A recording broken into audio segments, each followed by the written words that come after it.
Shalom.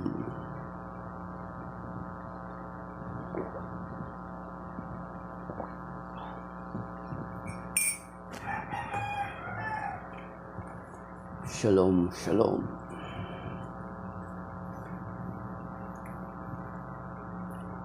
Our Catholic daily gospel reading is taken from Matthew chapter 12 verses 1 to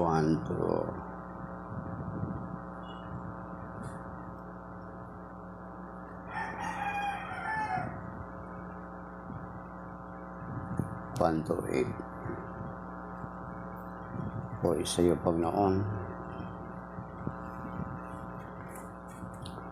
isang araw ng pamamahinga na gutom ang kasama niyang mga alagad, kaya nangitil sila ng uhay at kinain ang mga ito, ang mga puto. Nang makita ito ng mga Pariseyos na sinabi nila sa kanya, "Tingnan mo ang ginagawa ng iyong mga alagad.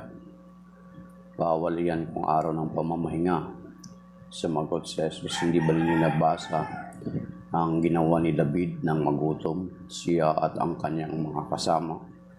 Pumasok siya sa bahay ng Diyos at kumain ng tinapay na handog sa Diyos at pinakain din niya ang kanyang mga kasama. Labag sa kautosan na kainin nila ang tinapay na iyon, sapagkat ang mga saserdote lamang ang may karapatan kumain niyon. Hindi pa ba ninyo nabasa ang kautosan ni Moises na tuwing araw ng pamamahinga lumalabag sa batas tungkol sa araw na ito ang mga saserdote sa templo? Gayon man, hindi nila ipinagkakasala iyon. Sinasabi ko sa inyo, narito ang isang higit na dakila kaysa templo. Hindi sana ninyo hinatulan ang mga walang sala kung alam ninyo ang kahulugan ng mga salitang ito, habag ang ibig ko, hindi hain, sapagkat ang araw ng pamamahinga ay nasa ilalim ng kapangyarihan ng anak ng tao." Ang mabuting balita ng Panginoon. Pinupuri ka namin, Panginoong Jesucristo.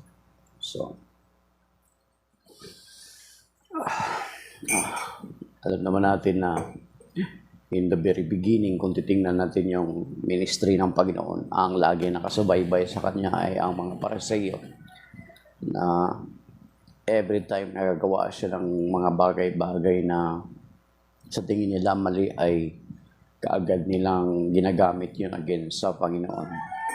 Actually, until the very end of the days of ministry ng Panginoon, hanggang may pako siya sa krus, is mga loopholes palagi ng Panginoon ang kanilang tinitingnan. So, dito sa Ebanghelyo ngayon, Matthew chapter 12, verse 1 to 8, it's about the Sabbath. So, ipinapakita ng Panginoon na dito sa Matthew chapter 12, verse 8, na sinasabi niya na the Lord has authority over the Sabbath. And then makita din natin kung maobserbahan din natin na even the nature, sinusunod ang Panginoon. He has power over the nature, He has power over the Sabbath, He has power over everything. Diba? Kahit sa mga evil spirit, He has authority over them. Then dito, sabi niya, He has authority over the Sabbath. Sabi dito sa Matthew 12,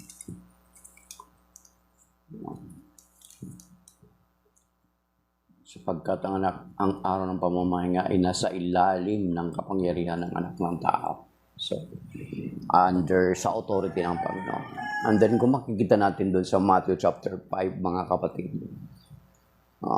di ba, kung nung ibinigay ni Moses yung batas, makikita nyo na lagi sinasabi ni Moses is God said.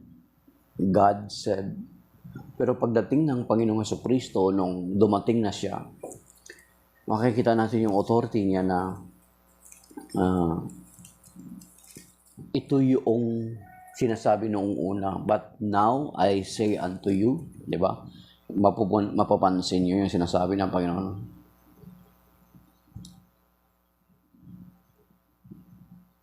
Okay. Sabi dito sa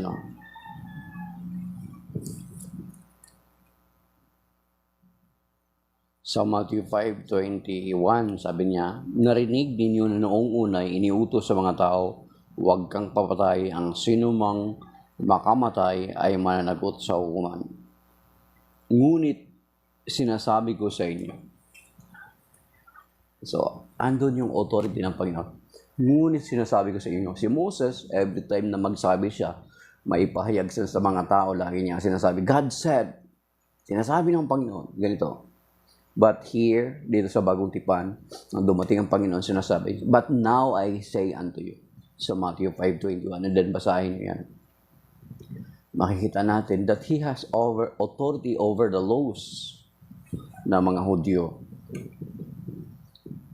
So, pinapakita, kasi kung isa rin yan mga kapatid, sa dapat mapansin natin na kung tao ang Panginoong Jesucristo lang, ang origin niya, human origin, wala siyang divine origin, hindi niya pwede sasabihin to.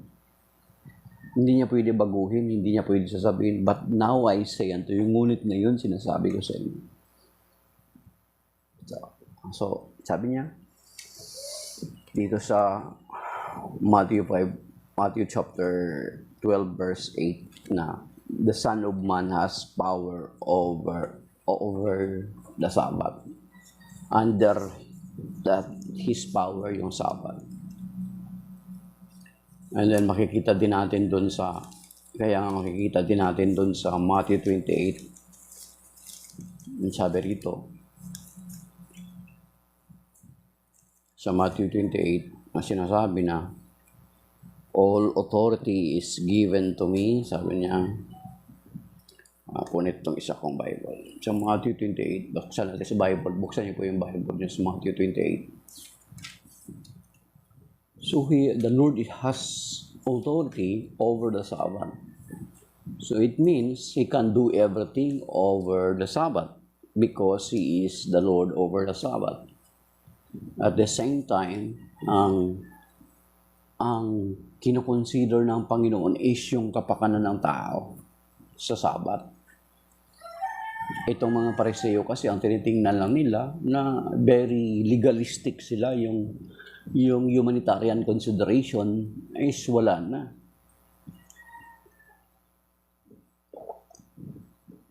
Parang katulad sa atin, bawal yung sa batas traffic, bawal yung mag-counterflow. Diba? Bawal mag-counterflow. Pero, kinoconsider natin, ine-exempt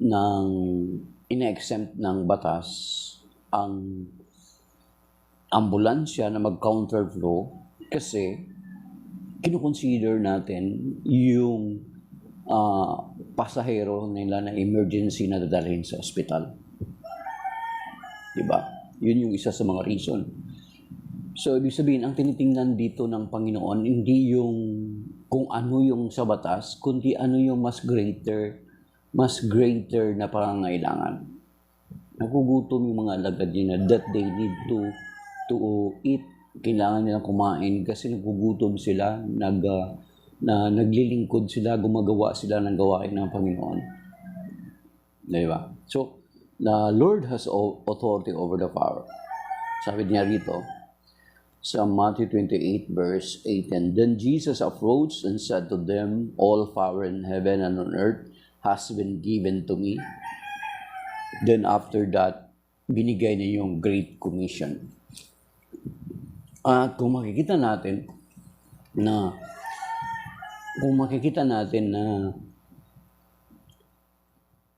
ang authority nito ay binigay niya rin sa kanyang mga alagad. Especially, di ba, una niyang binanggit ito doon sa kay San Pedro. Si San Pedro, di ba, sa Matthew chapter 16, verse 13 to 20, na upon this rock I will build my church, that even the gates of Hades shall not prevail against it. Then, sinasabi niya rito, doon na sinasabi niya sa Matthew 16 verse 19, ano man ang pahintulutan ninyo dito sa lupa, ay papahintulutan sa langit. Ano man ang pagbabawal niyo dito sa lupa, ay pagbabawal sa langit. Yan, mga kapatid. Kaya makikita natin na tayo na mga Kristiyano, we are not anymore observing Jewish Sabbath, yung tinatawag na Sabbath na batas ng mga Hudyo. Kung titingnan natin yung kasaysayan mula ng 1st century after the Lord, they are not anymore practicing Jewish laws na about sa Sabbath. Kasi kung makikita natin, sasabihin naman nila, bakit yung mga alagad pumupunta sa mga sinagoga? Pumupunta sila doon not to observe Jewish Sabbath, pero for them to preach sa kababayan nila mga Hudyo. Yan yung kakaibahan. Ang ino-observe natin, kung titingnan natin sa kasaysayan from the 1st century until na bago lumutang bago itinatag ni Ellen Goldwhite, ang Seventh-day Adventist nag-observe ng Sabbath is ang practice na ng mga Kristiyano na pag-observe ng Sabbath is Sunday, the Lord's Day, not the Jewish Sabbath na Sabado. Kasi ang kinukonsider natin, yung the new creation, yung pagkabuhay na muli ng Panginoong Jesucristo. Yung Lord's Day, di ba? Sunday siya na muli nabuhay. So yun yung ino-observe natin ng mga Kristiyano, especially for us Catholics. So yun yung atin. Because the Lord has power over the Sabbath. He has authority over the Sabbath. And this authority ay ipinasa niya sa mga kanyang mga alagad. Matthew 28 verse 18. All power and authority has been given to me, then saka siya nagutos. Pinag-claim niya yung authority na yun, then saka siya nagutos at ibinigay niya ang itong authority na ito sa kanyang mga alagad. So that is why, tingnan nyo sa mga kasaysayan, mula 1st century hanggang bago dumating itong si Ellen Goldwhite na Seventh-day Adventist. Christians or tayo na mga Katoliko ay nag-observe ng Sunday our Sabbath, not anymore the Jewish law. Kasi may sinasabi mga kapatid dito sa Galatians chapter 1 verse 13. Sabi dito, sa Galatians chapter 1,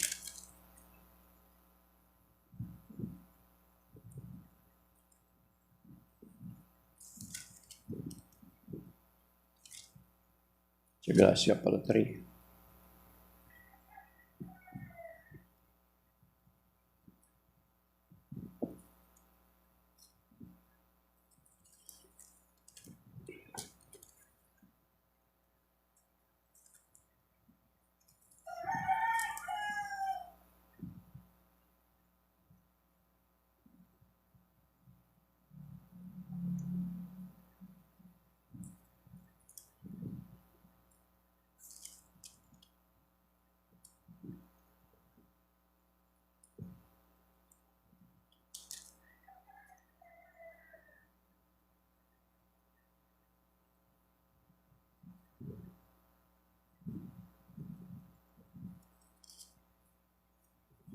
Hinahanap ko mga kapatid.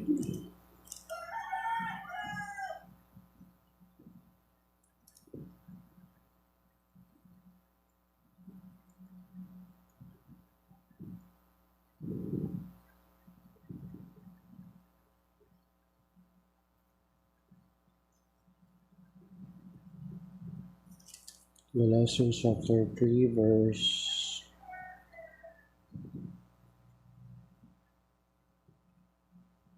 10. Galatians chapter 3 verse 10, mga kapatid, sabi niyo, ang lahat ng nananangan sa pagsunod sa kautusan ay nasa ilalim ng isang sumpa, sapagkat nasasaad sa kasulatan, sumpain ang hindi tumutupad sa lahat ng nasusulat sa aklat ng kautusan. So, sa Jewish law ay isa yung kautusan, yung Jewish Sabbath, na you have to uh, to take the Sabbath holy. Yan, mga kapatid.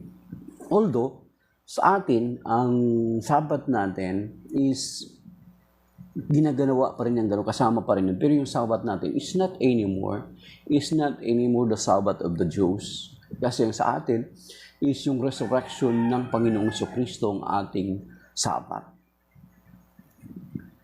Yan, mga kapatid. That is why, kaya tingnan nyo sa kasaysayan, from the first century until now, actually. Then, yung nang itinatag ni Ellen Goldwhite ang Sabbath, ang Seventh-day Adventist, yung Sabadista, saka sila nag-practice din na in-observe nila yung Sabbath.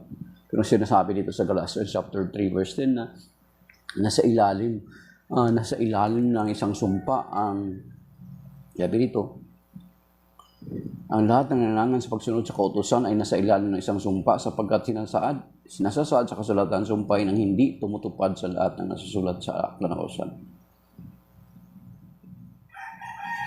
Verse 11, maliwanag kung gayon na walang ibibilang na matuwid sa paningin ng Diyos sa pamagitan ng kautusan sapagkat pinangwalang sala sa pamagitan ng pananampalataya ay mabubuhay. Ngunit ang kautusan ay hindi nakasalalay sa pananalig sa Diyos sapagkat sinasabi sa kasulatan, ang tumutupad sa hinihingi ng kautusan ay nabubuhay sa pamagitan nito. Verse 13, tinubos tayo ni Kristo sa sumpa ng kautusan nang siya ay magdusa na parang isang sinumpa sapagkat nasasaad sa kasulatan, sinumpa ang bawat binitin sa punong kahoy. Tinubos niya tayo upang ang mga pagpapalang pinangako ng Diyos kay Abraham ay kamtan ng mga hintil sa pamagitan ni Kristo Jesus at sa pamagitan ng pananalig sa Kanya ay sumaatin ng Espiritong ipinangako ng Diyos. Yan, mga kapatid. So that is why we Catholics are observing the Sunday.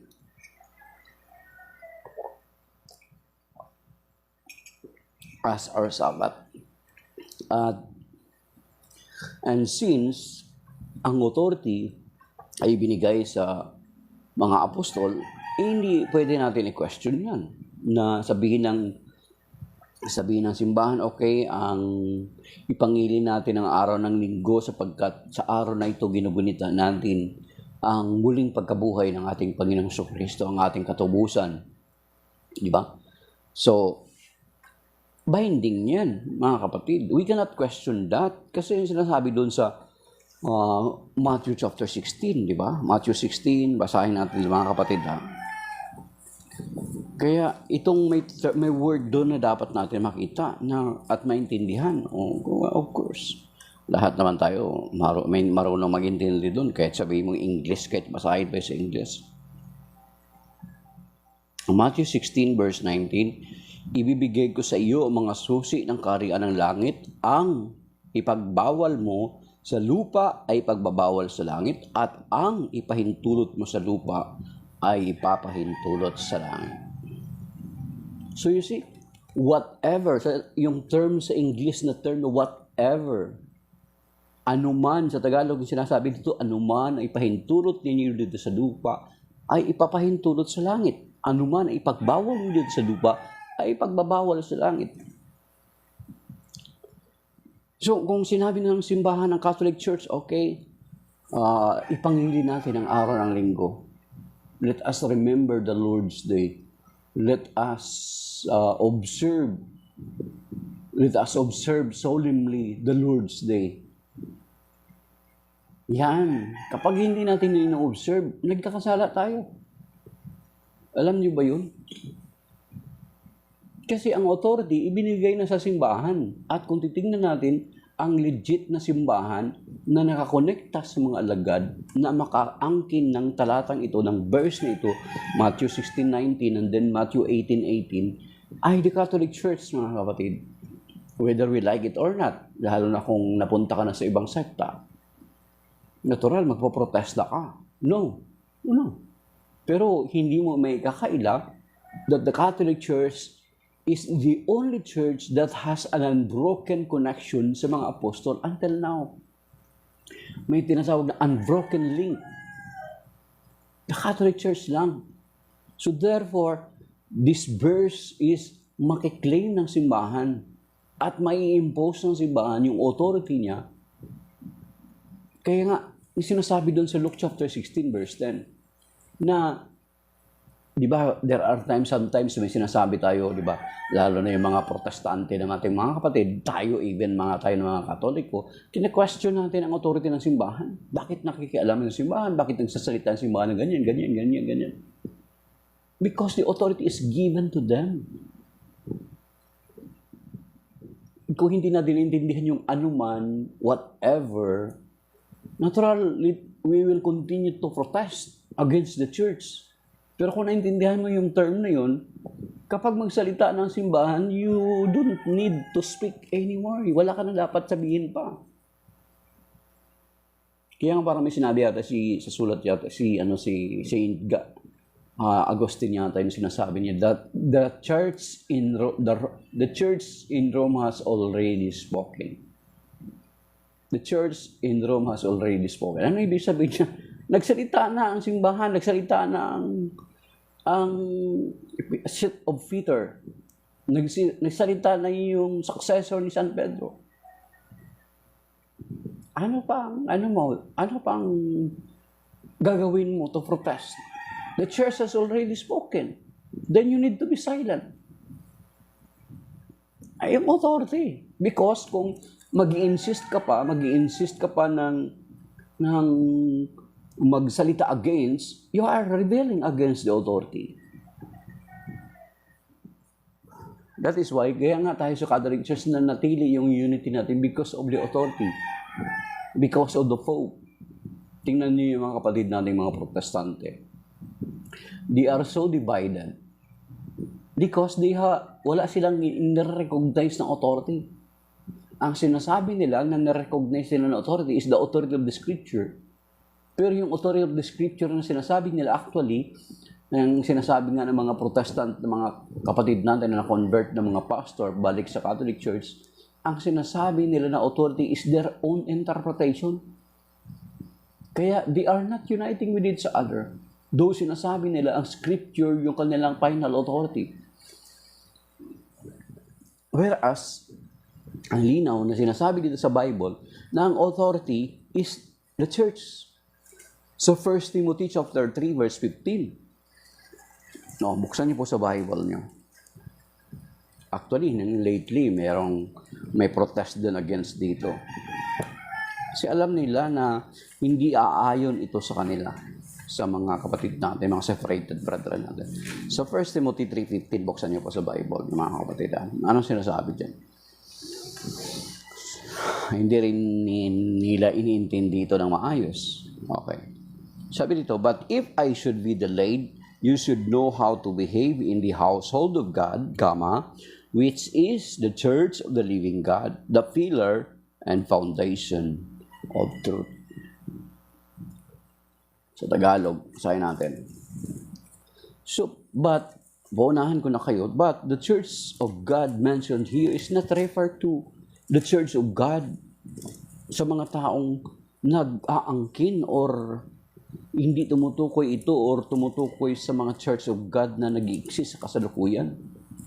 They're just claiming that verse, but it is not pertains to them. It is not refers to them. Itong sulat na ito ni San Pablo is sulat ng 1st century. And all those sect and denomination are not yet existing during those time. And hindi rin ito prophecy, mga kapatid. Sabi dito, upang hindi man ako makarating agad, ay malaman mo rin ang dapat ugaliin sa sambahayan ng buhay na Diyos, sa iglesia na siyang haligi at sa ligan ng katotohanan. So, the pillar and foundation or the bulwark of truth is the church. Given to the church. At kung titingnan natin, itong church na sinasabi ni St. Paul is not the church that exists today na nagkiklaim ng verse na ito. Kundi yung church na nag-exist during that time in that 1st century. And that is the Catholic Church for the first 1,000 years. Kung nakapagbasa kayo ng kasaysayan, walang ibang nag-i-exist na simbahan but the Catholic Church. Itong mga kapatid natin, mga separated brethren natin, dumating lang noong 16th century sa pangunguna ni Martin Luther na isang Augustinian monk. Pari siya. Diba? Then after that, saka sila patuloy na dumadami. Bagamat sinasabi nila, ang final authority nila is the Bible. Pero sinasabi dito, the church is the pillar and foundation of the truth. That is why, kung makikita nyo, alam nyo ba na kahit yung sa Biblia, for the first 400 years, wala pa namang na-compile the Bible, mga kapatid. So, ibig sabihin, yung oral tradition or yung oral teachings na naipasa ng mga alagad sa mga kanilang mga tagasunod, yun yung ginagamit ng simbahan. Kaya nga, ang Bible na compiled na is about mga 400 years, around mga 400 AD. Diba? So, ang dami-daming, since the church has the authority, ang dami-daming mga nagkalat noon ng mga ebanghelyo. May mga Gospel of Barnabas, Gospel of Thomas, Gospel of Peter, Gospel of Mary. So, paano gagamitin ng simbahan yung kanyang authority? So, ginamit ng simbahan ang kanyang authority to determine, based on their ginagamit nila yung barometer, if this part, or if that writing is inspired or not. Kaya nga, we end up to 27 writings na naisama sa New Testament. Maging sa Old Testament, di ba? May mga writings doon, halimbawa, lalo na yung deuterocanonical na sinasabi. Kasi ang Old Testament nakasulat sa Hebrew. Pero may Old Testament writings na nakasulat sa Greek na hindi tinatanggap ng mga Hudyo, yung deuterocanonicals. Pero nung sinabi ng simbahan na dinagdag ng simbahan yan, we cannot question the authority of the church kung tanggapin niya yun. Di ba? O ganun. Sabi nga si Brother Marwil Yasos, sabi niya, bakit natin ang mahudyo pa ang kilalanin nating authority when it comes to choosing the books of the scripture, whereas na ang simbahan ay hinirang na ng Panginoon at ang authority ay ibinigay na ng Panginoon sa simbahan? Bakit pa ang mga Hudyo ang pakikinggan natin when it comes to choosing what book to be included in the canon of the scripture? Diba? So, ganun, mga kapatid. That is why na yung authority ng simbahan ay nagaling sa Panginoon is yung ginagamit niya. So, the Lord has power over the Sabbath. So, that is why we Catholics, tayo ay hindi na tayo nag-i-observe ng Jewish Sabbath na Sabado sila nag-observe ng Jewish Sabbath. Tayo, we are observing our Sabbath on the Lord's Day, the day that our Lord has been resurrected. So, yung authority. Kaya nga, kapag nagsalita ng simbahan, we cannot question anymore. We cannot protest, or else we are rebelling against the authority given by the Lord. Kaya nga, ang sabi dun sa Luke chapter 10 verse 16, sinasabi dito. Dito siguro tayo mag-end. Sabi dito. Sa Luke chapter 10 verse 16, buksan niyo po yung Bible. Sabi niya, ang nakikinig sa inyo ay nakikinig sa akin, at ang nagtatakwil sa inyo ay nagtatakwil sa akin, at ang nagtatakwil sa akin ay nagtatakwil sa nagsugo sa akin. So yung legitimate ay mga kausap dito ay mga alagad. At itong mga alagad dito, sinasabi ko nga sa inyo, itong talata na ito, ang maka-rightfully claim lang ng talatang ito at maka-exercise din ng authority na kapag hindi natin pinapakinggan na yung simbahan, because the Catholic Church is the only church that has an unbroken connection mula sa mga apostol hanggang sa kasalukuyan. So, shalom. Maybe that is by now. May God bless us and protect us and keep us safe and sound. In Jesus' name, amen.